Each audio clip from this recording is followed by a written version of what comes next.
Willbender in Guild Wars 2 PvP with Spear. Has a lot of damage and is extremely mobile, but most importantly, it's really fun. Today we're gonna take a look at this incredible build. I'm Summer, and without much further ado, let's jump right in. So, you want to run Spear, of course, and in your offhand you want to run Sword. For maximum damage, of course, you equip Berserk Amulet.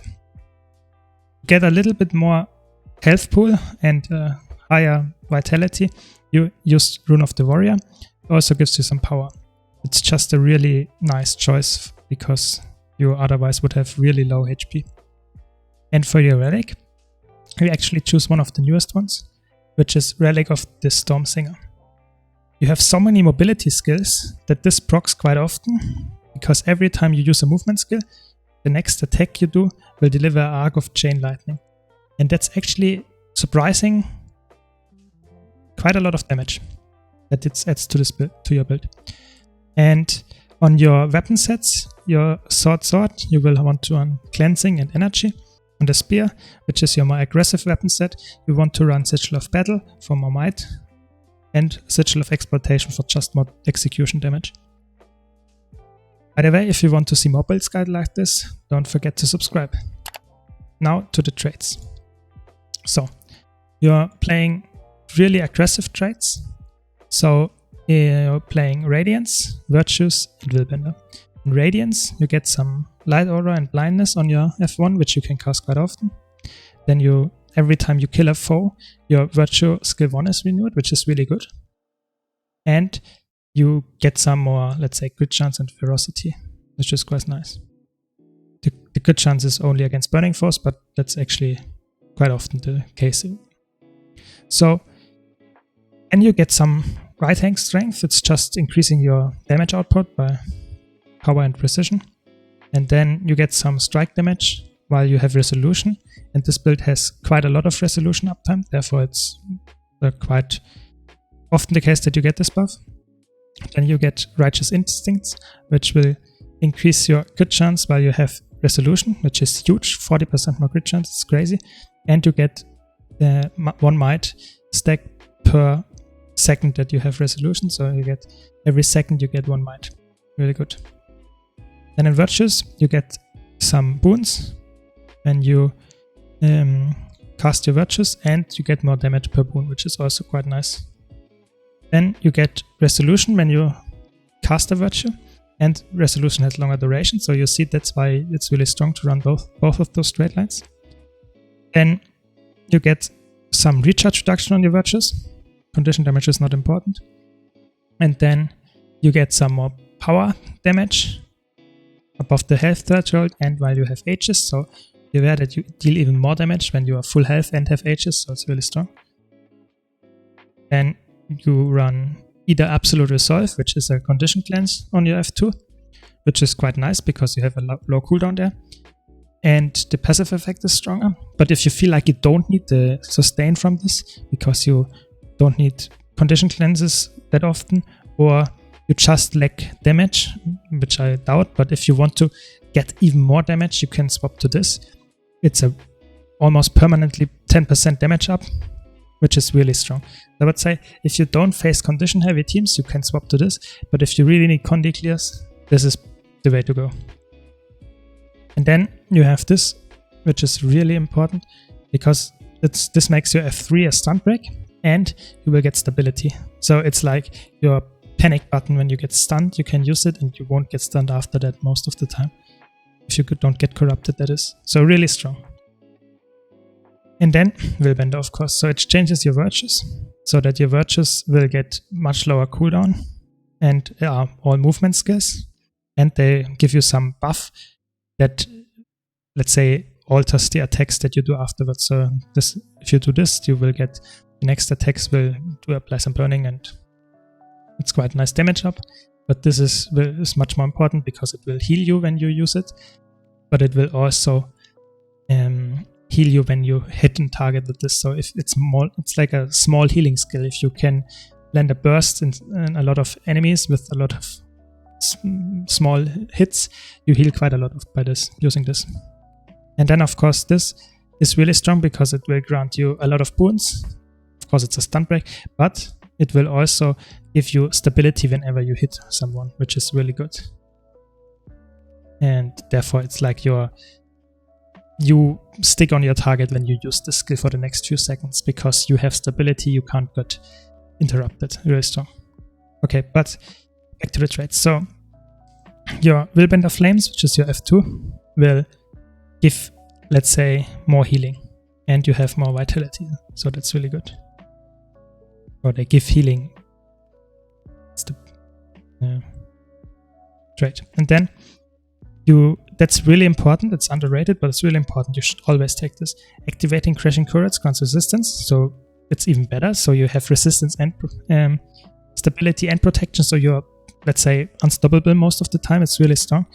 So that's why you should always try to fight when you use this, and try not to use this as a disengage tool if you don't really need it, because it's really important that you can stick to your target, and this is a skill that allows to do this. But furthermore, every shadow step grants resolution on protection, which also feeds into all your resolution traits. And therefore, it's really strong because you have so many shadow steps on this build for a guardian that is. And it's really good. And then you get some stacks every time you trigger or activate a virtue. Really good. Just some more damage, and it's actually quite a lot of damage. And this, every time you get it, it refreshes the uptime of your old stacks, so you can keep that quite high. And then you have more damage by this minor trait, so it's just really good. That's it for the traits.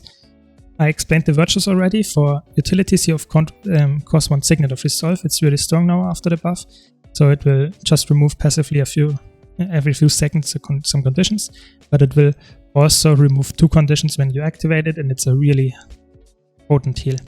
Really good. Then of course you have the Judge's Intervention, which is a stun break, but it's more like a, let's say, teleport skill that you can use to disengage, but most of the time it's your engage tool, and you get closer. It's instant cast, so you can combine it with your skills. You have the Contemplation of Purity. Really, really strong condition cleanse. It cleans every condition of you and turns them even into boons. And it's a stun break, so if you get CC locked by a Necro or whatever, you use this and you have every boon in the game almost, and it's a stun break. It's really, really strong. Be aware, this is a rather long cooldown, so use it when you really need it. Don't use it just for a stun break if you have, for example, your F3 up. And then you have your really strong damaging skill, which also applies some weakness and burning, so this is really spammable because it's 15-second cooldown only, and it's really strong. I would always use these 3 skills. They are so strong. Your Signet, you can swap. It's really good, but you can swap for this skill. It's let's say, some interesting skill that blocks an attack, and if the attack would be lethal, it heals even more. But you have to block an attack. So if you fail to block an attack because the enemies just don't attack, or they see that you block and they don't attack you, it's way worse than this. It has 2 ammunition charges, but still, it's way worse in, let's say, scenarios where you face really good players, or you don't, can't get value from this. And this is also a really strong Condi cleanse over time, so be aware. And then you have Renewed Focus, of course. This is really good. The reset of your virtues is not that important on Willbender because all the cooldowns are really small, but it's a 3-second invulnerability, which is really good. So you can get out of sticky situations.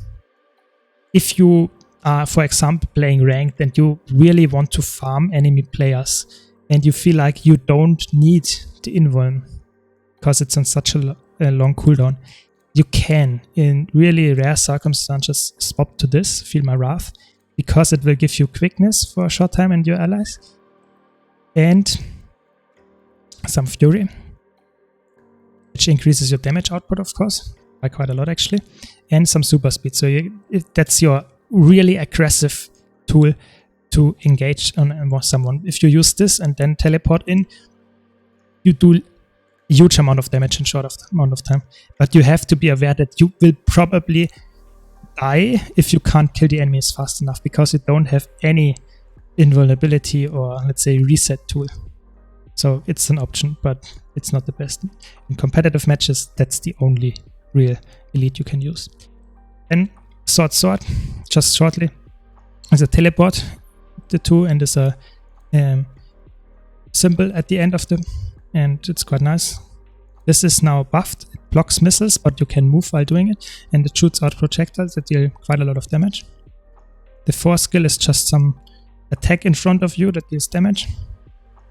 And then the 5 is also teleport, but it's a little bit weird. In this one is really nice. You can use just in a direction and you will port in this direction.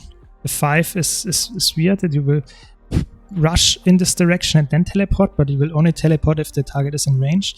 And if you hit it, it will be slow and immobilized. So it's a really strong engage tool, but you have to be careful that you are also in range. If you land this, is really strong because the immo will probably lead to a kill afterward.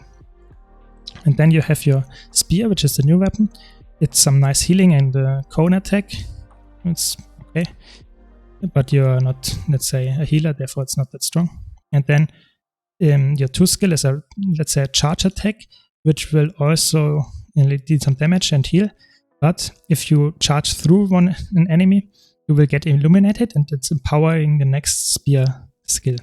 So be aware that this illumination skill is really important for all your skills, and you should always be aware when you are illuminated and when not. If you're illuminated and use the second skill, you will get some more boons and some more conditions on your enemies. So, and the 3 skill is just some whirl, which deals some damage and gives some boons. Yeah, it's nothing special. Just use it to get the boons. Both of these skills, the illumination is not that really important. It's more for the 4th skill. This skill is some really nice, let's say, rain on the enemies, which will heal allies and remove conditions from them. But most importantly, it's a really huge damage spike in the area, especially if it's illuminated, because then you will get more shards that deal more damage and heal more.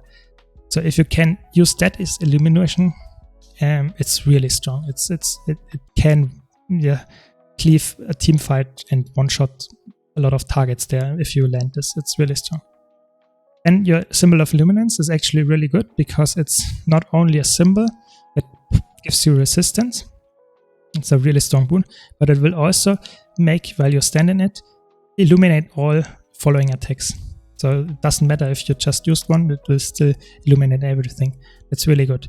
So you can use the symbol and then your 4 and it will be illuminated. You don't have any proc conditions like the other 2 skills.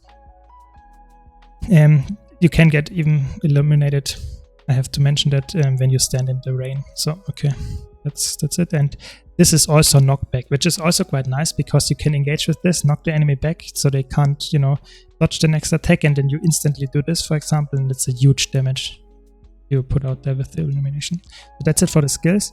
You have a lot of, let's say, dashes with this, and this is also an evade, and this is a real, not a dash, that's a teleport. So you can even teleport up a ramp or let's say some teleport area. Really strong. And that's it. So for the skills, it's really strong. You can dish out a lot of damage. It's a really fast-paced build. It's really fun.